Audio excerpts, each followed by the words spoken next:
You need a different toolkit for what work is. It's less about having the manual, because you don't have a manual for businesses like this because they haven't existed before.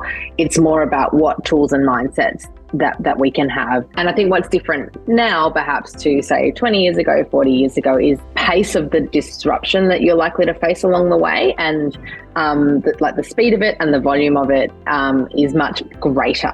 So if things are moving quicker, you have to adapt more regularly. Today, we're going to be exploring how to build the adaptive mindsets and tools that we need to thrive in the future of work. And it can feel, when we think about equipping ourselves, our teams, our organisations for this concept of, well, how do you thrive in the future of work? It can feel quite daunting. And so I'm really excited that we have Lucinda Hartley joining us today. And one of the things, Lucinda, of how I sort of framed this, I was talking to some people and I said, I can't guarantee it will be a short conversation, but it will be fascinating. So we'll see where we go. But welcome and thanks for joining us. No, it's so great to catch up and good to chat about all my favourite topics. Yeah. And I was trying to remember and I couldn't put my finger on when it was, but if I remember correctly, the first time we met was in Samoa at a restaurant. Yeah. Many moons ago. Yeah, that's right. What year would that have been? I may have possibly met you prior, but we lived in Samoa in 2016 and 2017. Okay, so and I know the TDI team were doing a bunch of work over there at the time, and we were living there. I was also on maternity leave, and, it's a small place. So if people visit the island, you meet them. We run into them. Yes. So there you go. So probably around that 2016-ish was when we connected. But as we kind of kick off, usually I'm not a fan of reading out someone's bio in full, but I'm going to break that rule today. That's always awkward. I'm going to make you uncomfortable. Okay. You're like, phew, and then I ruined it. I wanted to break that rule today because when I read through your bio, I thought, actually, it's really important to set the scene and give some context around kind of the breadth and depth of your experience, because I'm hoping that we have quite a wide-ranging conversation today that's going to touch on lots of different things. So humour me and, block your ears if you need to, but if it makes you uncomfortable. But I'm going to just set the scene for everyone, give a little background for those who aren't familiar with you and your work. Lucinda Hartley is an entrepreneur, award-winning technology leader and urban futurist. Named as one of Australia's 100 most influential women by the Australian Financial Review, her work over the past decade has focused on pioneering innovative companies whose products have been used around the world. Lucinda is a serial founder, currently focused on solving Australia's housing affordability crisis as co-founder and chief growth officer of Mondus Capital, an innovative shared equity home loan product for first home buyers. Prior to this, she was the co-founder of urban big data analytics company, Neighbourlytics, where she spearheaded world-leading technology for measuring urban life, now implemented in 10 countries. She also co-founded Co-Design Studio, which delivered more than 100 neighbourhood improvement projects across Australia. Lucinda helps leaders and organisations think like an entrepreneur and build the adaptive mindsets and tools needed to thrive in the future of work. So that last sentence, which is kind of how we're framing today's conversation around this idea for those of us who are leaders in businesses, obviously my work focuses predominantly in that small and medium size, but looking at these ideas of building those adaptive mindsets and tools to thrive in the future of work.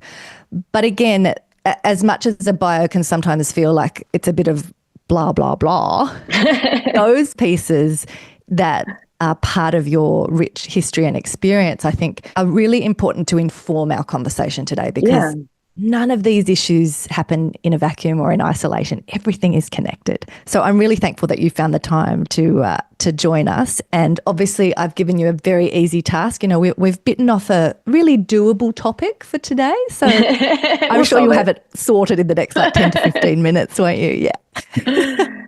Definitely.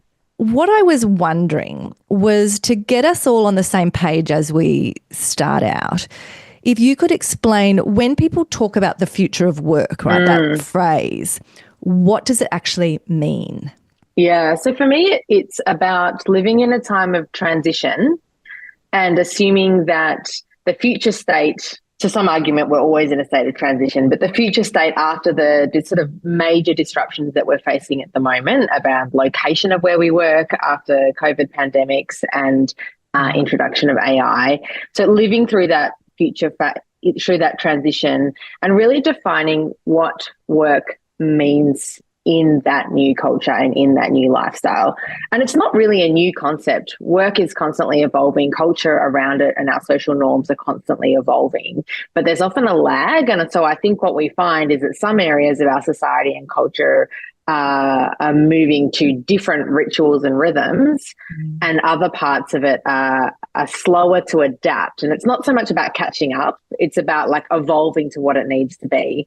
And I think we see this more than anything else with generational shifts and how perhaps Gen Z are redefining what work even is. Like, what does it even mean to be productive and earn an income and have, what is a job? Those are all kinds of norms that are getting redefined right now. So I guess the future of work to me is those questions. We don't know what the future is. Like, nobody knows exactly what the future is, but it's about accepting that we live in a time of transition and change, and that we need to be agile and flexible in accepting that we live in times of transition and working towards future benefits. I like the reminder too that, the present or where we are or what we even consider to be the future, that's always an ever moving thing. Yeah, so we don't the times arrive. that we're living in were someone else's future before. That's right. That's right. I remember when I first started formally working, we were working on all of these city plan strategies for 2020, like this distant future point. We're there, and I'm not sure the plans got ever implemented, but, we're always constantly working towards the future state. And that's I think too, probably again, when you think about, and we'll get into this with some of the sort of mindsets and tools and things, but one of the commonalities in the way that you work and the way that I think and work around this aspect of saying we need to get comfortable with having a bit of a toolkit, but not being so wedded to knowing the exact answer or the right piece. But it's like something hasn't earned permanence. What's a way of thinking or looking at a challenge or an opportunity that can help you navigate it? And I think you're right. There's lots of great work around scenario planning. I had the pleasure of doing some different training and workshops with Adam Carhane back in the day around some of those the beautiful thinking with scenarios. And you're right, the work that you did back in the day, planning for 2020, it's not a matter of did you get it right, but it's by thinking about and anticipating what might happen, how could this play out, how would we respond. I think that those are really important thought experiments and approaches for leaders to be having in this current kind of market. Absolutely. When you think about your own kind of work and experience, have there been defining experiences or moments that led to you focusing in on the future of work as one of your thematics? Yeah. So I guess if I look back, I can now kind of plot a 20-year chart over the time I've been working, which is, it's good to have some data that you can look back and go, I think it makes sense in hindsight, because it doesn't really always make sense at the time. But there's really two broad threads. I guess in terms of subject matter, I focused on how these questions of how do we make cities better for people, like as an urbanist, as an urban designer, thematically, I've been focused on building companies and initiatives and campaigns that look at how we work towards quite complex changes happening in cities. But because I've been involved in setting up social enterprises and startups and now finance company, I guess these are all very innovative businesses where you need a different toolkit for what work is. And it's less about having the manual, because you don't have a manual for businesses like this because they haven't existed before. It's more about what tools and mindsets that we can have. And so if I think about principles of, how does an entrepreneur think? What kinds of principles does an entrepreneur bring to workplaces? And when I think about those, and we can chat about some of them, they're very relevant to the kinds of mindsets that we need to adopt in any workplace today, because all around us, the fundamentals of the norms are shifting. And that's what happens when you're in a startup. Everything's changing every day. And so you have to constantly adapt. And so how do we take some of that thinking so it doesn't feel so overwhelming and we actually regain some control to be able to focus on creating, projects and initiatives that are going to benefit while the world is changing all around us.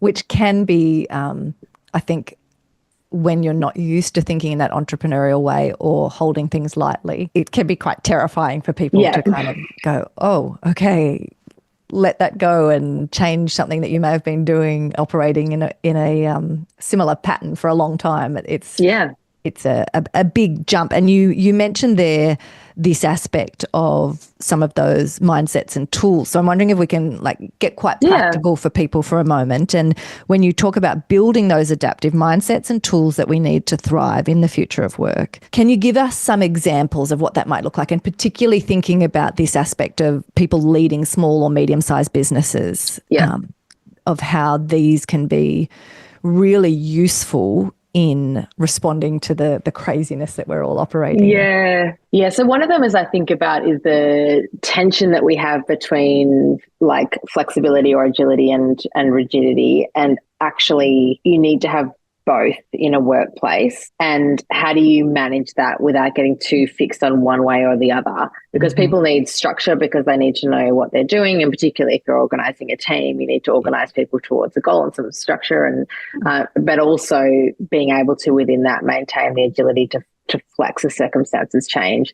And so some of the mindsets that I think that are really useful there that I draw from sort of startup culture is, what a lot of companies will do is set out this very detailed plan of where they're going. The larger the company, the larger the plan. That's usually how it goes. And, HBR has done some really interesting research on that. 80% of plans are never implemented. And it doesn't mean that we don't think about the future, but I think scenario testing is actually a more useful tool than a detailed plan, because a detailed plan would set out steps towards one. And so what startups would do is say, rather than have a plan, because we know the plan will be thrown out tomorrow, focus on being very clear about the destination or the North Star. Where are you going? Are you building a company that's going to Sydney, that's going to New York? And if you think about it like a journey, and this is a way that a coach once taught me, which has really stayed with me, but you're getting in the car and are you driving to Sydney or are you driving to Perth? You need to be very clear which direction you're going in. And then the next thing you do, imagining that you're leaving at night because it's a long journey, is that you get into your car, you've set the destination of where you're going, and then you turn the headlights on. And so you need to know what's immediately in front of you in the headlights, and you need to be very, very clear on where you're going. And you need to have an idea of the route and how you're going to get there. But what we know is that as soon as we leave, there's going to be traffic, a detour, it's going to be raining here. So setting out all of the journey is actually something that's a waste of time. But having these principles. So I think sort of planning through North Star and then being very clear on what you can actually complete in the next 90 days, say, are kind of two timeframes that's really, really useful to focus on. It's interesting because in that there's obviously a lot of things we could unpack, but one of the elements that can trip us up is that feeling like you have that detailed plan.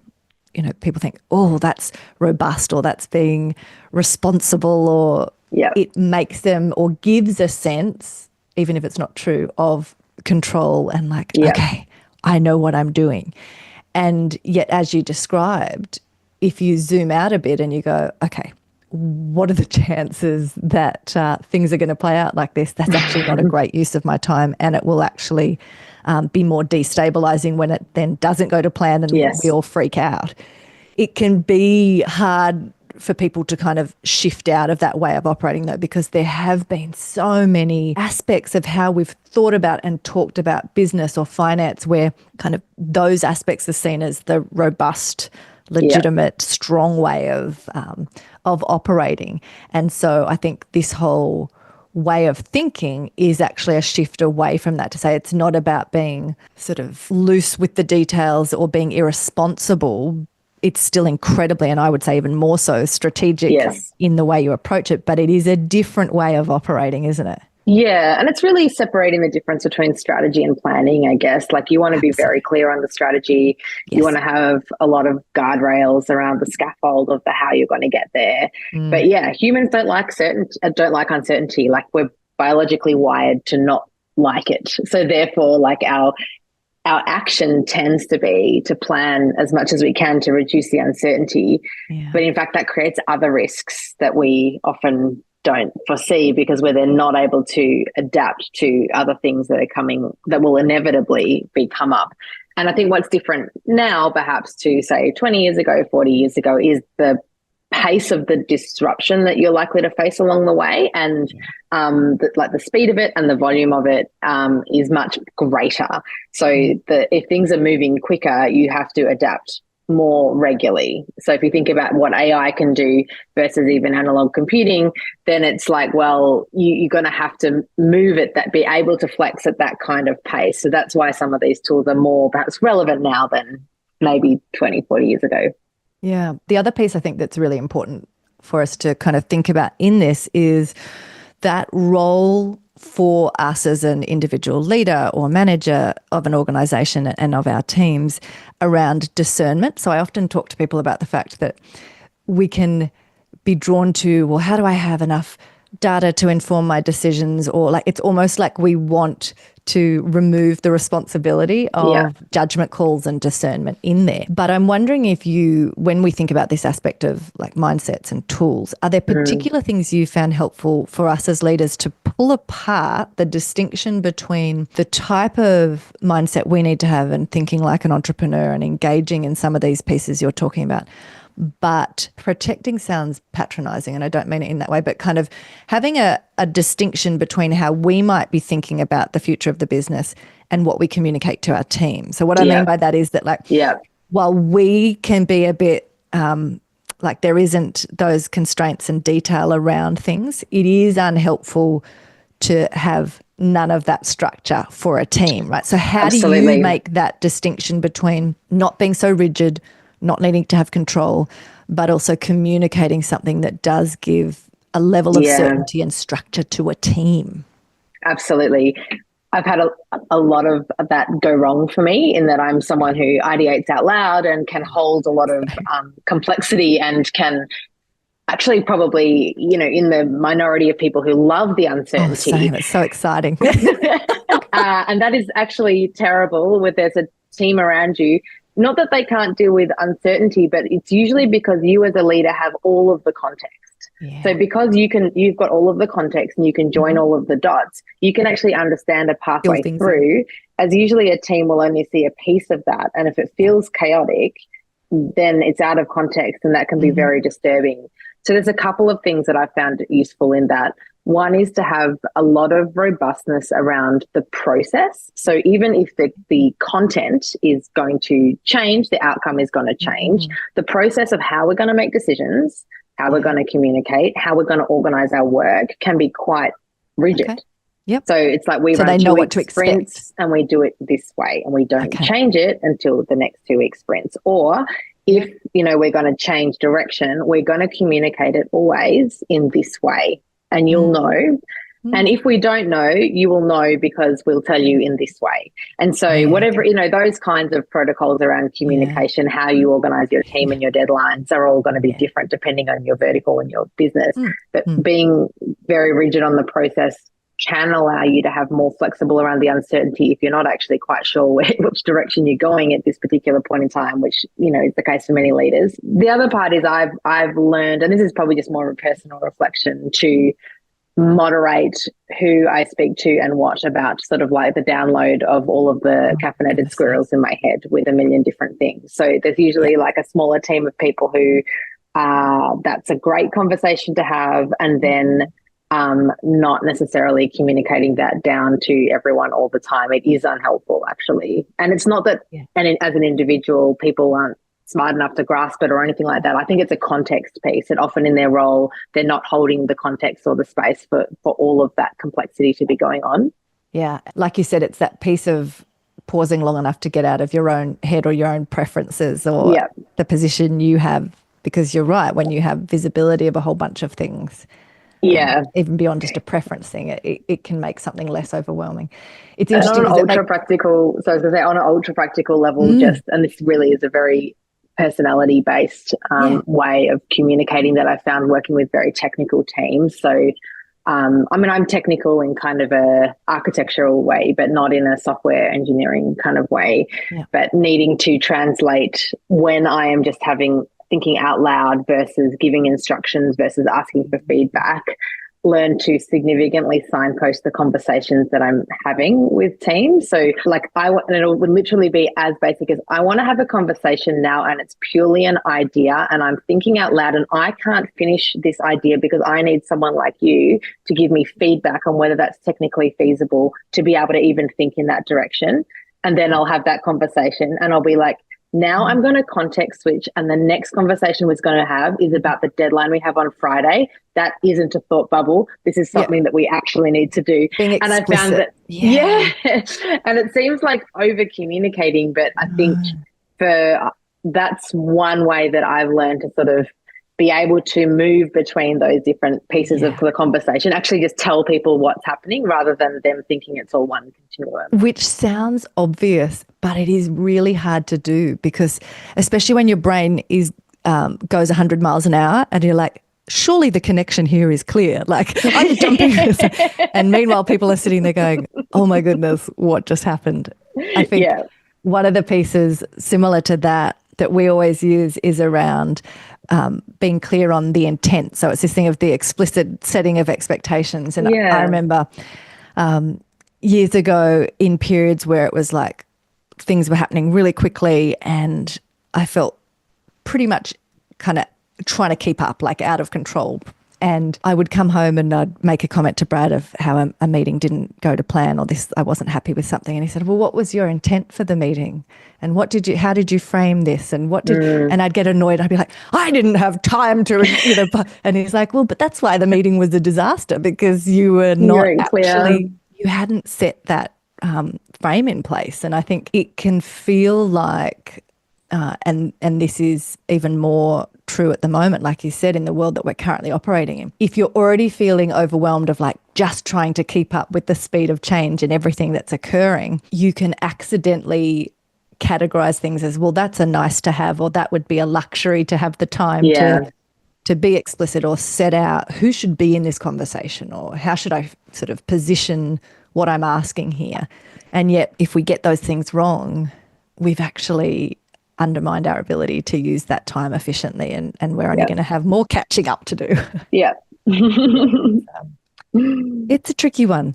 You gave that beautiful example around, you're going on this trip and you've decided, okay, I'm traveling to Perth, not Sydney, and you head out and the headlights are on. Have you got some particular tools that you use yourself or with other leaders around, again, this is a communication piece, but when you think about that aspect of if you're driving and you can only see as far as the headlights because it's nighttime, how do you give a level of comfort or reassurance to those who don't have their hands on the steering wheel, who don't have as much visibility as you, to trust you but also feel their own sense of agency and autonomy in those times? Yeah. There's two parts of that, and I wouldn't say that I do this perfectly personally, but in terms of how I've seen it done well, when you're clear on the destination to the point that it can become a decision-making tool, it really helps. So if you're, you're working towards a particular deadline for a project and you want to think about if everything went right, how do we feel like we've submitted it or the project's launched or the park is open. Let's just say it's a park. I've worked on designing lots of parks. We can imagine we're there. It's the opening day, like kids from the neighbouring houses have come out. There's this celebration going on. The plants are growing and, you can sort of smell and feel and hear like what that success looks like. And that could be, how you feel when you submit the report or whatever it is. Sure. And sometimes when we can be clear enough on the destination, it can become enough of a litmus test as when you're needing to make a decision that feels like out of the blue. You're like, well, is that helping us get towards that goal or not? Are we moving And you're like, away? that actually isn't going to help us, so we're not going to do that one. So that's something that helps people kind of filter between the noise. But the other part that I think is like also required is to be very structured on what's the next step. So perhaps you can't see all the way to Sydney, Perth, like, so beyond the headlights. So that's like the right now. There's like perhaps a 90-day horizon, which has very, very clear defined goals. And I think if you're able to see what the destination is and very clearly define what's in the next, let's say, 3 months in a business calendar in terms of goals and milestones, then I think you do have a lot of clarity for a team, because it's like, by the end of March, I need to have, won this many dollars of revenue, or spoken to this many clients, or completed this report, or learned this new tool, or something's shipped, or whatever it is. So like that you can often like hold on to the concreteness of what I'm focusing on now. The challenge that I have sometimes with Agile and 90-day planning is that it's so short term that you don't think enough about the destination, which means you're not always making good decisions to future-proof your decisions, which is why you need to have both of those things.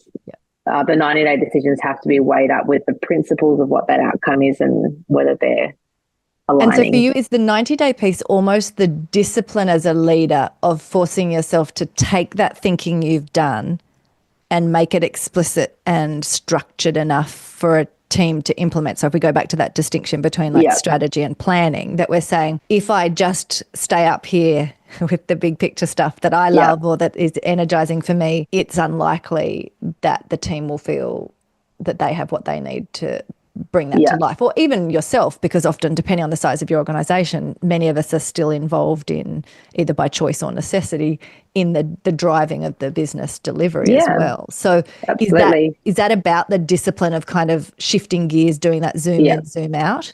The implementation, like, because there is a risk that, everything's so uncertain, and we know that planning doesn't work, and that we stay in a space that's just chaos. That's what that is.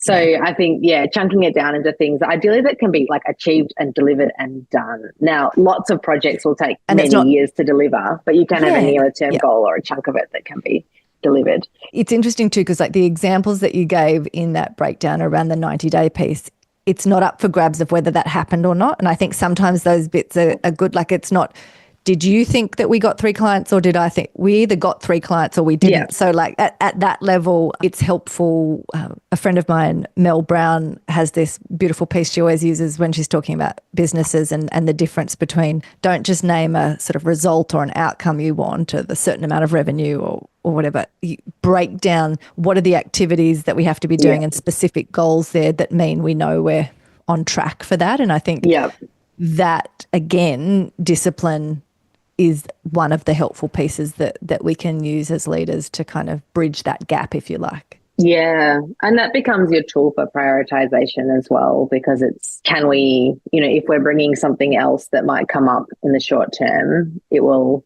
affect those deadlines. So, what do you shift, or is it in the next 90 days, or does it fit and meet those goals?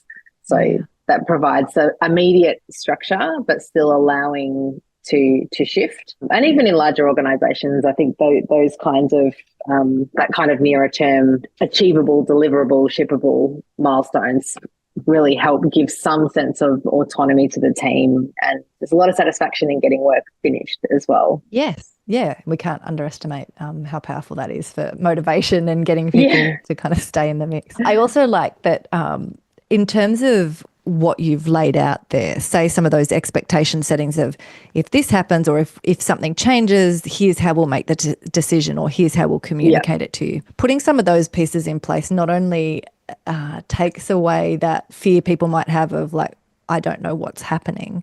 It also, from an accountability perspective, does give a structure that then we need to work within. So I know for myself, and with a whole stack of different leaders that I've worked with, we've had to put those pieces in place where we say, okay, we've now decided this, we're not revisiting that decision for X amount of time or whatever. And so once you verbalize that to and agree to it in the group, it means that even in a cheeky way, if you then start getting excited about some other new idea or let's change this, people can say, Bessie, remember we said we weren't revisiting that, like, it's kind of the piece of sometimes these elements and putting structure in place is for the benefit of the implementation for a team.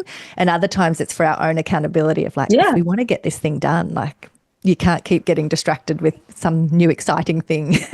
Absolutely. Yeah.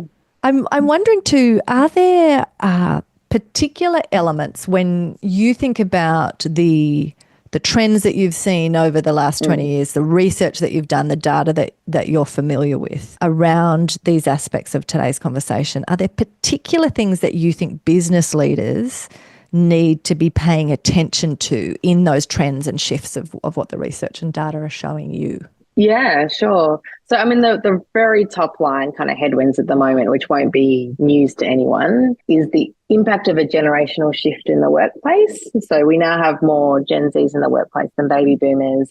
That's an increasing cohort. Now, that will always happen. There's always going to be new generations coming into the workforce. The difference this time around is that's combined with technology acceleration and AI. So you potentially have a situation where you have younger employees who are more familiar with newer tools than older employees. And so that actually, it's a difference in the technical understanding that in previous generations, perhaps you didn't have in such a way. So that's one big shift. We then do have like a very real impact of technology with AI in a way that is, all technology is disruptive, but what is particularly disruptive about AI is it links up all of the other technologies together. So it's not just the motor car or the computer or the internet or the satellite. It's all of those all talking to each other. And so that means the pace of change is much, much faster and more impactful and then potentially more beneficial, but it is something that you can't ignore to not pay attention to. And then the third part of that is really the social, cultural, geopolitical impacts, which we don't need to go into today, but more like if we're thinking about the global pandemic and the impact that had on catalyzing some of the emerging trends about where we work and do we work flexibly or do we work in the office? And those are questions that there is a lot of debate still around. And do you have some aspects where you think there is more conclusive answers coming forward of like in this type of sector or this type of business? It is helpful to stay hybrid, or like what are you seeing? Yeah, certainly. Look, the latest research I've read is a Stanford University report, which looked at 1,700 workplaces. And they basically found that if you're thinking about productivity and employee wellbeing, which is one of your kind of main drivers, then having at least 2 days flex a week at work is a clear winner. When it comes down to fully remote versus like completely flexible, like that's I feel like at this point in time a decision that is much more around the routines and rituals of the business. What I think even more so than what sector they're in or like what type of business. Yeah, I think so. I think it comes down. Okay. Yeah, I mean, I think some types of, I've worked a lot in the construction sector and things. There are lots of jobs that are very difficult to do remotely. For example, lots of services jobs that are very, very hard to do remotely. But I think what I see a lot of, and I was actually talking to a friend about this on the weekend, and their workplace has got to the point where they have, 3 days in office, but those days are so strictly mandated that like your pass is checked on the way in and on the way out and it's clocked. And if you happen to forget your pass and get a temporary pass, then you need to remember to email HR because they need to know that you're actually in the office because your performance is linked to the number of days. And I feel like linking your productivity to where you sit is just such an irrelevant metric and creates really that this is a very unnecessary way to enforce what that is. What I've seen more successful in that area is where people organise their in-person versus remote time around what kind of work it is. So whether it's collaborative, strategic, there are definitely things that are better to do in person. No doubt about that. Yeah. But having those things kind of coordinated, so you come into work when you're doing strategy and meetings, and if you're doing other deep work, then you have flexibility to work where it suits you. And for some people, that will be in an office, depending on the sort of office, and for others, that will be very difficult for their work as well. So anyway, that one is probably a very large conversation, but it's I think it's an important one to think about because the shift that we're seeing isn't just this dichotomy between flexible work or work from home, work for the office. It's that we've for a long time, work has been in the office, but work has come home. let's say. But I think we're now seeing a reverse trend, which I think is positive, where home is coming into the work in like employee expectations of well-being, of like having their kids visit the office, having even childcare support in the office, having like, you know, some workplaces will provide meals and things, and I'm definitely not expecting all workplaces should do that. But there is an element that like this home life, or what you expect from kind of the comfort of home, like workplaces starting to look more like that. They're kind of more lounge spaces, like softer spaces. They're not like the clinical hard sort of workplaces that we used to have. Are there other, because I know that I took you off on a tangent there because I was just curious about that one, but are there other pieces when you think about the research, the trends, what you're seeing that might be important for us to tune into as business leaders? I think it's just a very important one just to be mindful of. Like, a lot of this is so new that we're not sure the full impact. Like, I think with technology, it's the classic that we overestimate its impact in the short term, we underestimate its impact in the long term. And we are at that nexus. And I would say that rather than panic about all of these new technologies, it's around leaning in and understanding what the impacts and benefits could be for your particular business. And then, you know, if you're thinking about it from an entrepreneurial mindset, it would be like, well, what's some smaller experiments that we could run about how that applies to us? You don't have to wholesale go and change your entire business flows overnight. Like, definitely don't do that.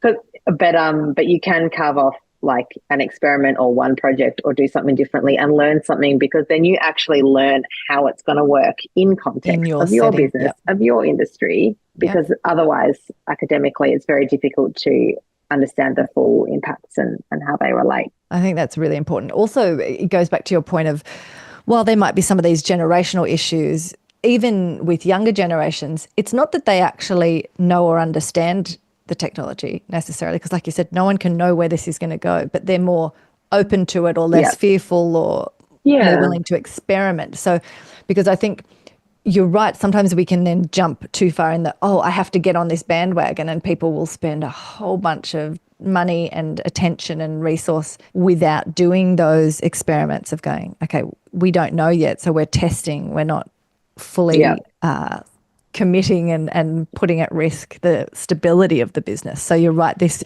thinking about it as these mindsets and these tools, it is chipping away at and starting to experiment and be more open, I suppose, in the way that you engage. Yeah, understanding that there will be dramatic impacts, but like how it affects an individual business and industry will vary, because technology can also generally only go the speed of the people implementing it, and humans are quite slow to change. Generally. What are the things so you've touched on the aspects around some of the generational pieces, openness to technology and the role of AI. When we think about the fact that we are in a phase where there's been decades where businesses have been able to treat, to use another word of jargon, things as externalities, right? So they've been able to act as if certain consequences of their decisions are not paid for by the business or their responsibility. And we're now, that bill has come due, and we're all trying to, work within the actual flow and effects. I'm curious, when you think about, say, the work that you're now doing and looking at something like housing affordability and different pieces, how are you seeing the impacts of some of those big challenges in society actually affecting the way businesses run? So, for example, if your employees don't have financial security or cannot have a secure house to live in where they know, okay, my family are settled here for at least the next 12 months, or how do those things actually have an impact on us as business leaders and owners in ways that potentially we used to be able to ignore and we cannot ignore anymore? Yeah, absolutely.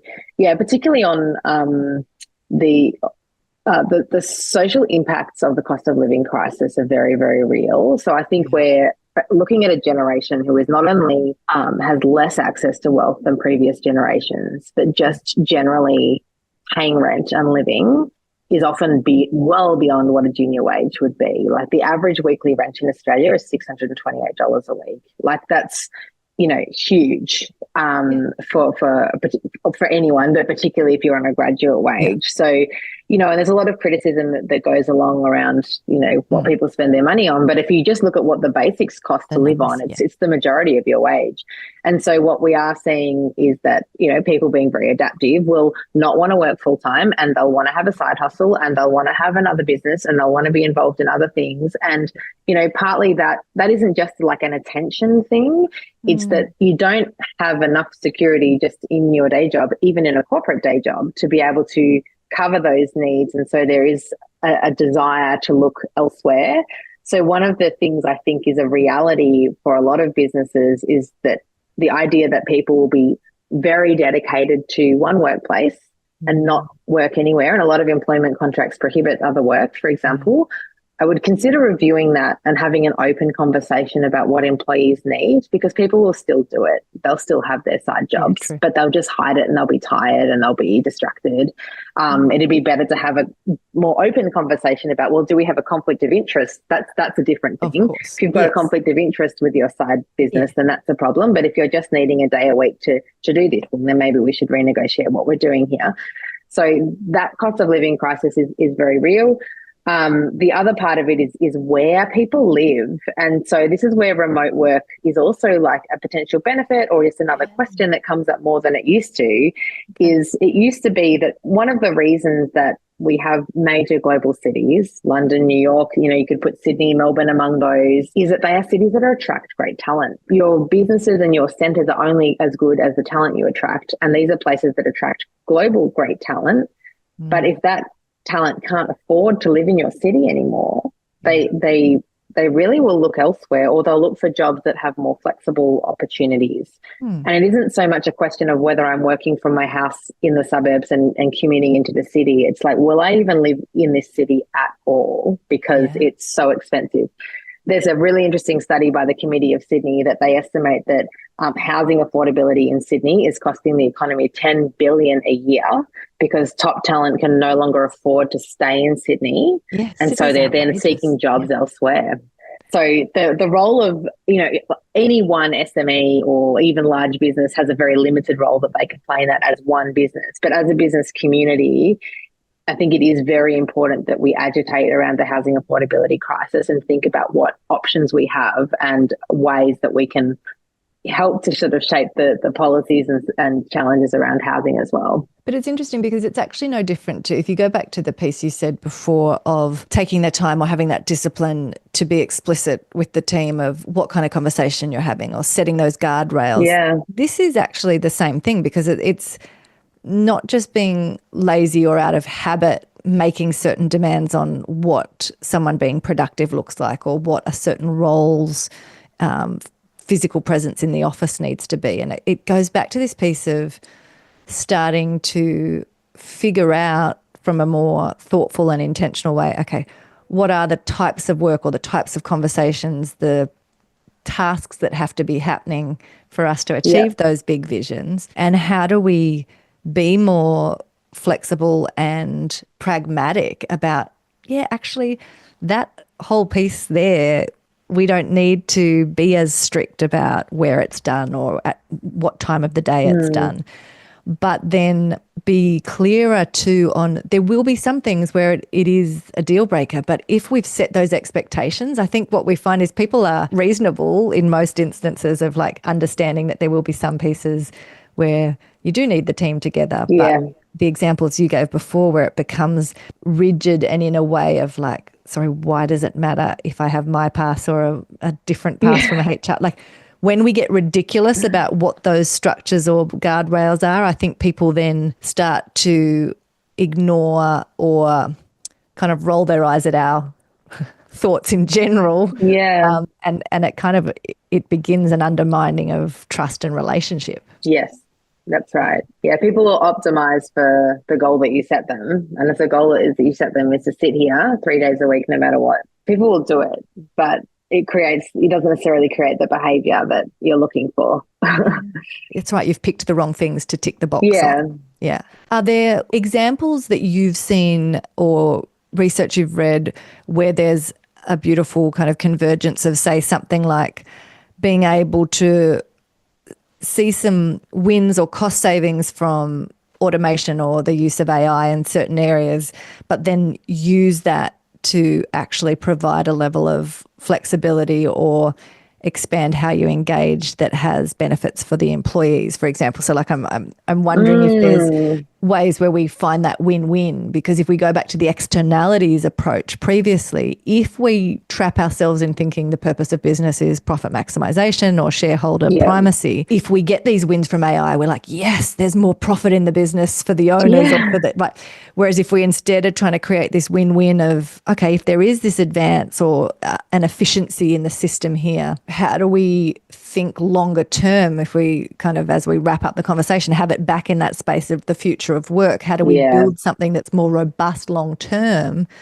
I would think it would be being conscious of when there's a win here through, say, technology, how does that create a win for everyone in the organisation, not just the owners? Like, do you have any of those examples? Yeah. I don't have concrete examples, but there's definitely thoughts and conversations that I've been in, like in kind of the short term and then in the long term around this. And I think when it comes to automation, sure, like there's so many things that we don't do today that I'm so glad that we don't do, because computers have done it for a really long time. It's just happening on a really faster scale, that things that we are used to doing. Like I haven't done long division since grade 3. For example, and I don't question that I ever need to know that. I do feel like at the moment it's like we will have the same mindset around, why would you need to write an essay? Like, why would I need to know that? Like, as in, it's the same with our kids with spelling. It's difficult and when stuff, you've had to do it so much of your life to sort of realize that may become a redundant or like a less used skill. So there's that. But I think when I see businesses, you know, saying things like, oh, like we're doing like 20 hours of billable a week with AI now, like I'm like, well, great. Like, you know, I don't necessarily think it's still your expertise prompting that and designing that and learning from that. I don't necessarily, if there's a buyer for that, great. But if you're like improving your profit margins by that, to your point, how does that get reinvested in future-proofing the organization and training up and building new skills? And like that, you could be creating an exponential kind of profit opportunity if you're training your staff to sort of think like that as well, rather than thinking it as something that has to be cut. So there's sort of those conversations around helping everyone kind of like innovate through some of that surplus that might be gained on a project basis in that way. The other part of that is that if we forecast 5 and 10 years ahead, that it may be that clients aren't prepared to pay the same amount. I'm just using a services example here, because they know that it's AI and so the margins should be less. And so that work won't be worth that. So the dynamics are going to shift. Definitely lots of industries are going to go through massive transition, and there'll be lots of jobs that are redundant. And that is a very, very difficult reality to swallow. When we look at what's happened in the past, people keep working, they invent new jobs. So I think it's more, there is a lot of conversations I'm in at the moment about whether all work's going to be redundant and we just need to think about a universal basic income and other things like that. I mean, I'm pro UBI anyway. I think it's a good idea. I think it would fuel a lot of different innovation and outcomes, but I actually think that's less likely, because when you give people time to think, they create new stuff. And so there's all kinds of things that we just haven't thought of yet that are going to emerge. But the challenge is when you're living through the transition, there are winners and losers. And I think we, you know, to your point around like, how do we create a more holistic purpose of business? Like, how do we actually be intentional about that and try to minimize those losses or turn them into opportunities and rechannel some, you know, if you have made surplus because of technology, being able to reinvest that in new income generating activities. Because I would argue that if you do that well, it's actually one of the elements that helps you differentiate your company both to customers but also to team. If we go back to that piece before of actually retaining good staff, attracting people to want to work with you. And to your point there of the shifts we will inevitably see, I mean, I'm already myself in the different agencies or groups that I will hire to do things. I'm like, well, why would I pay someone to do that when I can pay $14 a month and get AI to produce the same bit, you know, of content or whatever. Like, so there's shifts that are happening where I would argue if you do this thinking well that you've been laying out for us today, you also can communicate not only to your team but to your customers and kind of go, here's the element where we are going to be able to compete now on price because we've got this addition of technology. But our value add as a company, like the brilliance we bring is we do this, or the problem we'll solve for you. So again, it's this aspect of not just seeing something as through fear or scarcity going, oh, where can we cut costs, or where can we increase prices or our profit, but taking that longer term approach to thinking about the future, being responsive to all these elements you've talked to us about today. Absolutely. Totally in a very noisy, very competitive, cutthroat in many instances market. It helps you differentiate and draw to you the right customers, the right employees, and all of those elements that give stability in these crazy times. Yeah. And the role of, we probably don't have time to go into it today, but the role of business and social wellbeing as well, that's probably a topic for another time, but we're getting lonelier. The role of the workplace in that, particularly when it's changing and fragmented, is a very, very important one. Yeah. And so maybe that's sort of something people can just have in their minds as they think about the examples that you've given today and the particulars of starting to experiment with and figure out in your particular business with the culture you have, with the goals that you have as an organisation, are there elements that you just need to tune into around those parts of wellbeing of the team that actually, again, we have more impact on those elements than we have previously, I think, taken responsibility for, of how people go home, how stressed they are, the state that they're in when they go home to their family. Absolutely. Yeah. Lucinda, are there any particular aspects that we haven't covered yet that you kind of think are really important to leave with us before we wrap up? I think we've covered the main things, but I would just encourage people to lean into the uncomfortable truth that many of these crosswinds aren't like sort of future ideas. They're here now, they're happening, and to lean into it and to think about like whether it's the application of AI or thinking about what the real impact of cost of living is for your employees or generational changes, like work out what part of that is relevant to your business and actually lean into the conversation and think about it like the scenarios of what that's going to be. Because you want to be in control of how that impacts and influences your business rather than happening all around you. And if people want to connect with you or learn more about the work that you're doing, what's your preference of where people should reach out? Yeah, so feel free to reach out on LinkedIn. It's just Lucinda Hartley. I also, lucindahartley.com has my sort of major writing and speaking. And the work I'm doing at the moment on housing affordability is with Mondus Capital, and that's mymondus.com. Right. So we'll share all of those links, and I would encourage people to have a read, have a listen to some of Lucinda's other work, and connect if you want to go a bit deeper. But thank you so much, Lucinda. Appreciate it. So good. We've covered lots. I'm sure we could keep talking, but I appreciate your time. No, very much. Thanks.